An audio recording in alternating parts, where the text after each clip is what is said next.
Headline today on the war in Europe. Ukraine says it expects Russia to soon launch a huge new offensive.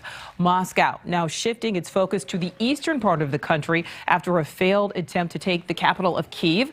Russia is now demanding Ukraine give up control of large portions of the territory in the eastern area known as the Donbass, where separatist fighters have been battling for years. Now, meantime, the mayor of Mariupol in southern Ukraine says more than 10,000 civilians died during Russia's attacks on the city. The mayor telling the Associated Press today the full death toll could be twice as high, and claims Russian forces brought mobile cremation equipment to the city to dispose of bodies. And this comes as Russia has tapped a new Ukraine war commander to take centralized control of the next phase of the battle. He's known for his brutal tactics and is reportedly called the Butcher of Syria by some people for his record of brutality against civilians. Up to this point, Russia has had no central war commander on the ground, and correspondent Kelly Beeson has been following this change in leadership. So, Kelly, explain why this change now.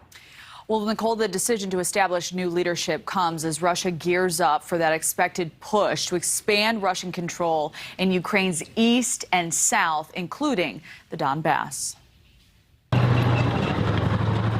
The failure to win full control of Ukraine's skies has hampered Moscow's ability to provide air cover for troops on the ground, limiting their advances and likely exposing them to greater losses.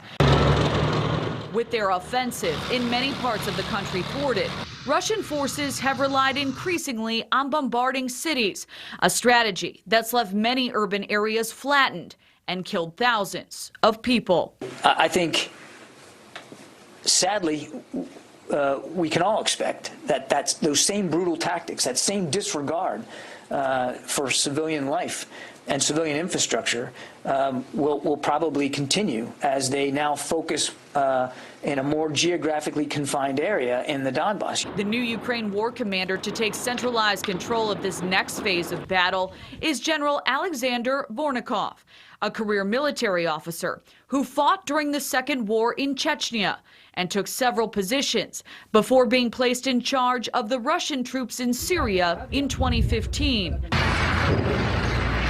Under his command, Russian forces were known for crushing dissent, in part by destroying cities,